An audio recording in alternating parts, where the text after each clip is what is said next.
Brian, thank you very much, and ladies and gentlemen, thank you for giving me the opportunity to talk about some orthopaedic aspects relating to obesity. I'm an orthopaedic surgeon working at the PA hospital and at the new Children's Hospital, and my special interest within orthopaedic surgery is foot and ankle, but I work both in general trauma, both in adults and children. So one of the issues about orthopaedic surgeon is do we or do we not operate on these patients? These patients are particularly waiting on the elective list. But we don't always just think about elective patients, we've got our emergency patients. So when we're operating in orthopaedics, we have these patients who come in as emergencies, and I want to present an example of that actually from the Children's Hospital rather than from the adult side of things. And then I'll talk a little bit about the elective side of things and some of the questions that we should be asking and discussing with our patients prior to surgery with some information, some data behind that. Then I also want to talk a little bit about some of the diabetic patients, because this is a large proportion of my work, but obviously it has a crossover with the obesity, and we've heard from a number of talks about the aspects of diabetes. And this was a patient of mine who's very happy to have her picture taken, having been involved in a multidisciplinary weight loss program, and a big smile on her face because her ulcer had healed on her foot. There wasn't anything that I had done from orthopedics. So the example that I'm talking about is in terms of emergency surgery from the Children's Hospital. There's a 9-year-old presented with unilateral hip pain, height 161 centimeters, weight 101 kilograms. BMI 38, and there's a pediatric BMI chart. That places that individual at the 99th percentile. Going over the history notes from the dietitian, this child had a very large appetite, eats constantly, very large portion sizes, large intake of high fat, high energy snack foods, juice, soft drink, very limited water, very limited vegetables. So the difficulty with this is that we have got a condition which is involving the hips and the growth plate of the hips. So a slipped capital or slipped upper femoral epiphysis is when the strength of the physis isn't great enough for the weight of the individual. There are some endocrine-related conditions with this condition, but in this situation, this is purely weight-related. And often you find that the condition is bilateral. So the problem here is we've got two problems. We have got a direct weight-related pathology on top of now an emergency presentation and then requiring to deal with this individual as an emergency. Now the difficulty here you can see is even on the lateral views that we can't even see the surface of the thigh, and somehow we've got to fix this hip. And that's really where we come to, because in this individual you've got problems from the anesthetic point of view that we've heard already. We have problems with patient positioning and finding a suitable table. Now in the Children's Hospital we don't have much kit set out for children weighing 100 kilograms. So there's a lot of scrabbling around finding extra kit for these type of cases. With the equipment, I barely had a guide wire long enough to go from the front of the thigh down to the hip, down to the capital epiphysis. The case took much longer than expected. It was difficult. We needed longer incisions. And ultimately, and this is something that I don't think has been addressed or talked about particularly today, and that is in these cases, I think as surgeons, we find that we do actually get a suboptimal result. The cases are difficult. We get an adequate result, but they are not the one, often they are not the result that we would normally expect and achieve in a slim individual. The other aspect that we've heard is the amount of radiation that is required. You've got a case that is longer, but also the intensity of the radiation needs to be greater in these cases. And then post-operatively, the rehabilitation is longer for these individuals. So these are the images from this case, and we can see we've got a screw placed into the proximal femur up to the femoral head. It doesn't penetrate the joint, But however, that is suboptimal. That should ideally be bang in the center. But really, by the time trying to control a guide wire and get the direction of the guide pin, once you are 30-odd centimeters down at the end of the guide pin, is very difficult to actually get it to go in the right direction. Now, the CT scan confirmed quite nicely that the screws were in a satisfactory position. But really, I've just put this up for those people who are not familiar with the problem with slipped capitofemoral epiphysis or slipped upper femoral epiphysis, is that we pin these hips in situ. So you don't ever make an attempt to reduce that capital femoral epiphysis because of the risk to the blood supply. So although we have managed this condition as an emergency, this patient now has a lifelong difficulty with both hips that is directly related to their weight. And it's something that I think we really need to take away from here, that there are areas that we can improve with regard to patients' weight and the health in general going forward. So we know this condition of slipped capitofemoral epiphysis is highly related to individuals' weight. So moving on, is obesity associated with arthritis? It would sort of make sense that it is, but there's some data behind this. This is looking at the cohort, the prospective cohort of individuals that were in a cardiology follow-up trial, and they're from the Boston Framingham cohort. They followed these individuals up, and at the age of 73, a third of those individuals had radiographic knee arthritis. And then correlate that with weight. That is more common in the heaviest men and women. The relationship was stronger for women than men, and it found that in men, it was just in the upper group that had a greater risk ratio of finding knee arthritis, whereas in women, it was both in the upper and the second quintile down that had a higher risk ratio. Similarly, in Chingford, London study, a group of women, and this is again demonstrating a strong relationship between weight and knee osteoarthritis. These groups were divided into three, and looking at the groups either side of the middle tertile, the middle group, the relationship of knee arthritis to between the upper and lower groups, it was 6 times higher in the upper group. But then more interestingly, you look at bilateral osteoarthritis, that's 18 times higher in the upper group. So there's a very strong relationship between weight and arthritis. Interestingly, here we've got CMC, which CMC at the base of the thumb, and hand osteoarthritis was also higher in these individuals. Now, that sort of starts to make you question a little bit about what is the pathology going on in arthritis in these overweight patients.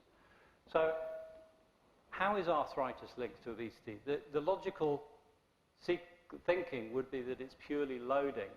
And here is an example in the knee. Patellofemoral arthritis is common. That's the arthritis that patients get when and they're feeling pain getting out of a chair or going upstairs.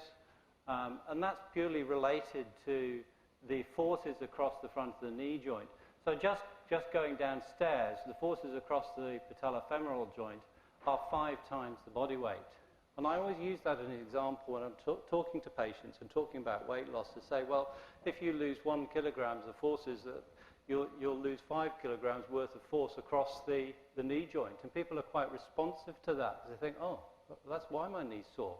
So if you've got somebody who's 40 or 50 kilograms above their ideal weight, and you put that to them, they go, yeah, I can see why I put a sore knee now. And you can actually take forwards that conversation very well. So there is a direct relationship with loading.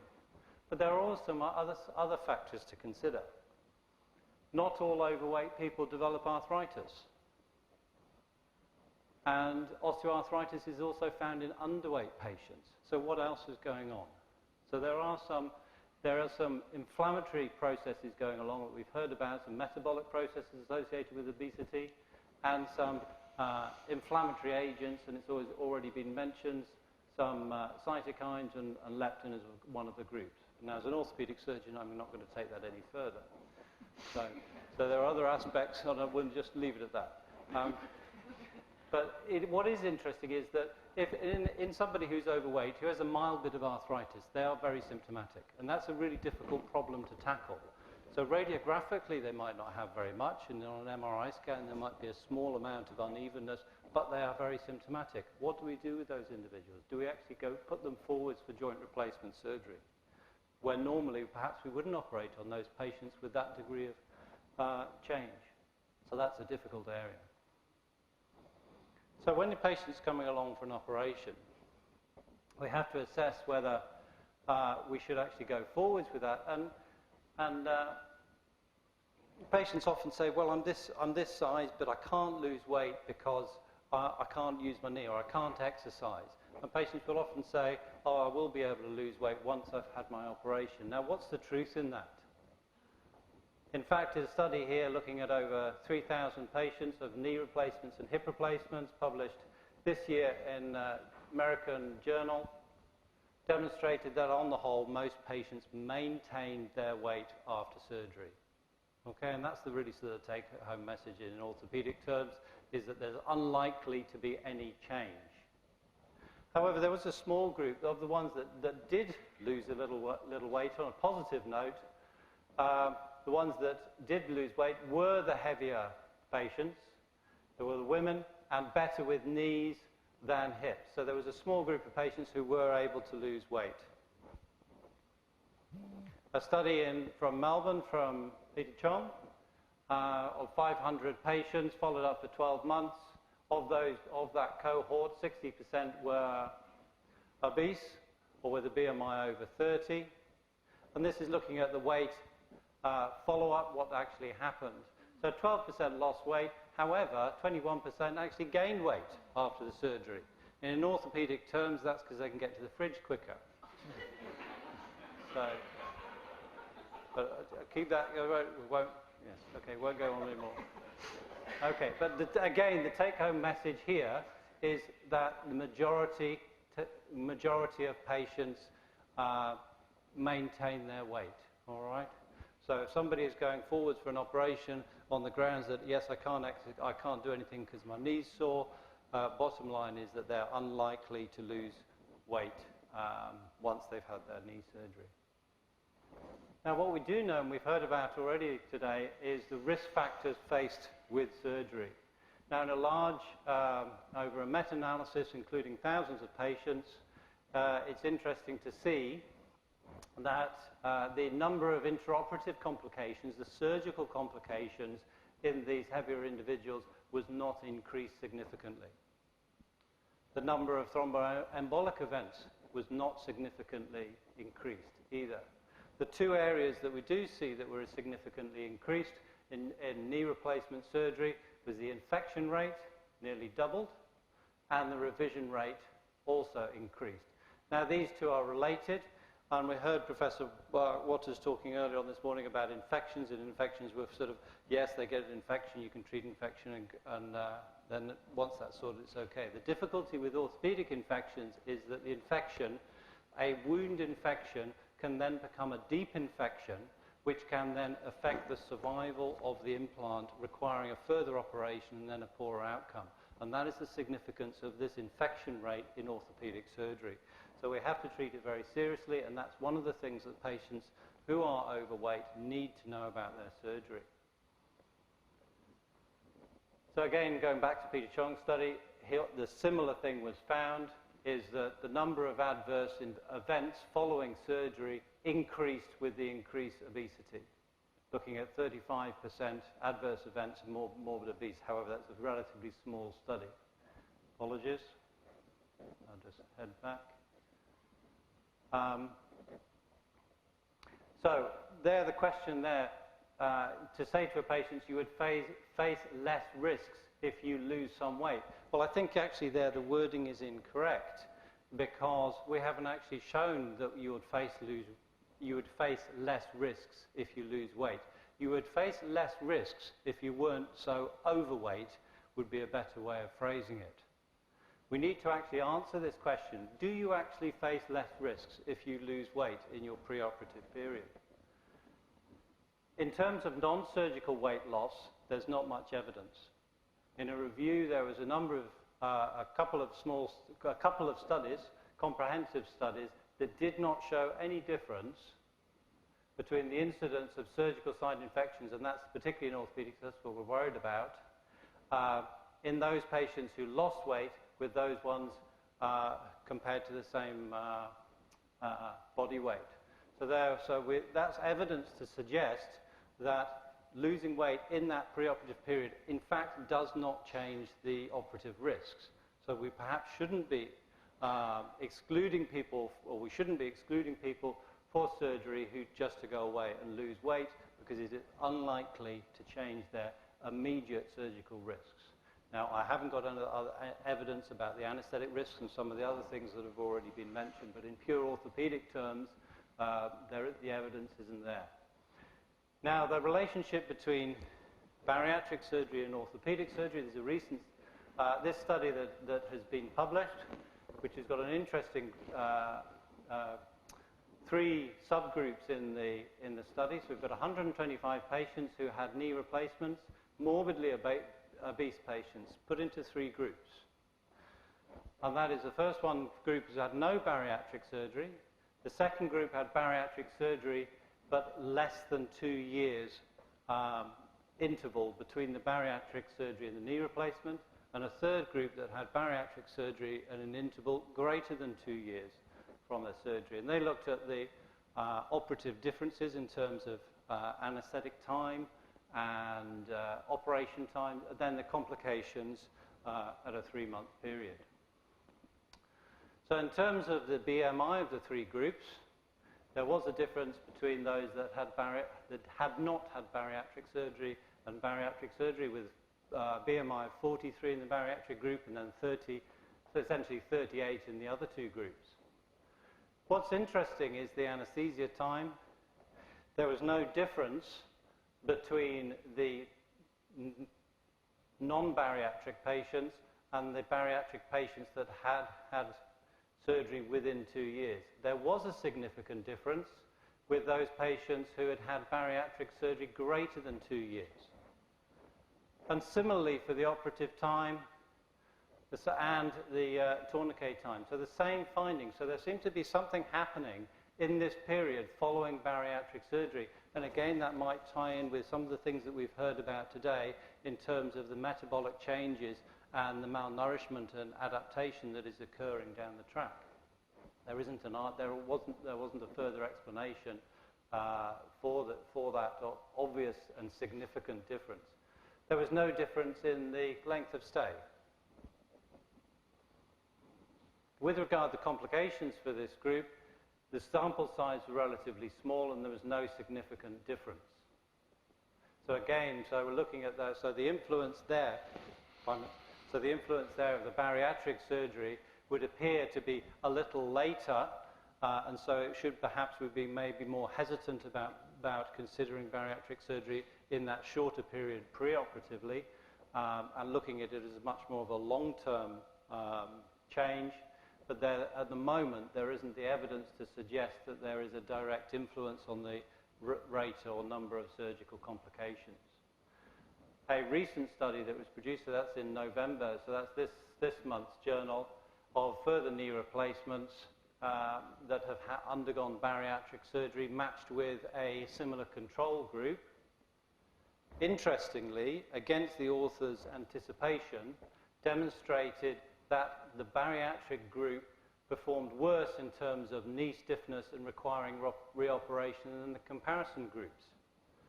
So there we have conflicting evidence that has been produced with regard to bariatric surgery in the period prior to a joint replacement. So really the jury, I think, is still out in terms of orthopedic operations and the relationship with bariatric surgery.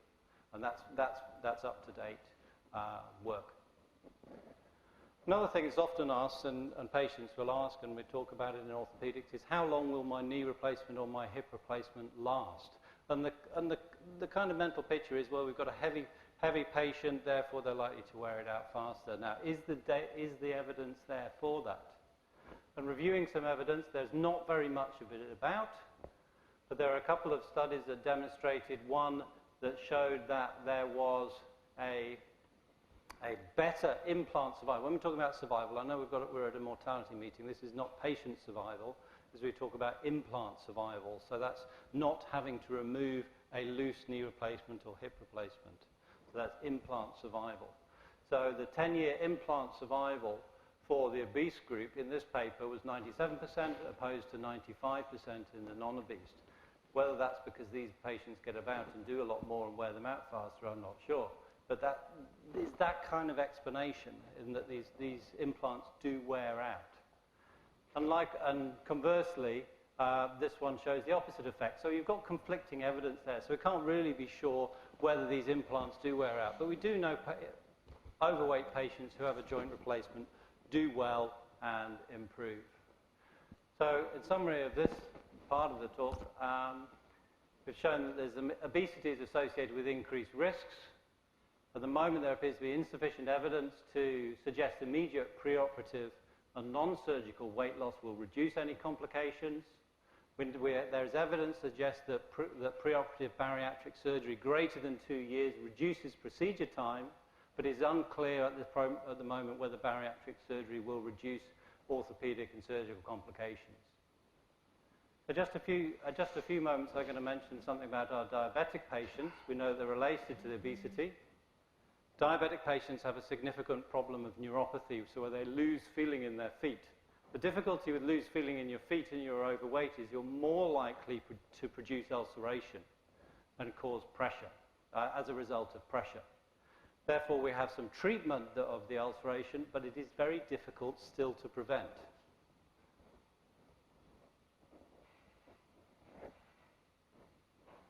So at the moment, we can do some offloading with casts and boots. And there are some surgery in order to treat our ulcers. We can debride our ulcers, we can correct some of the deformity, we may need to do amputations. We can also encourage weight loss.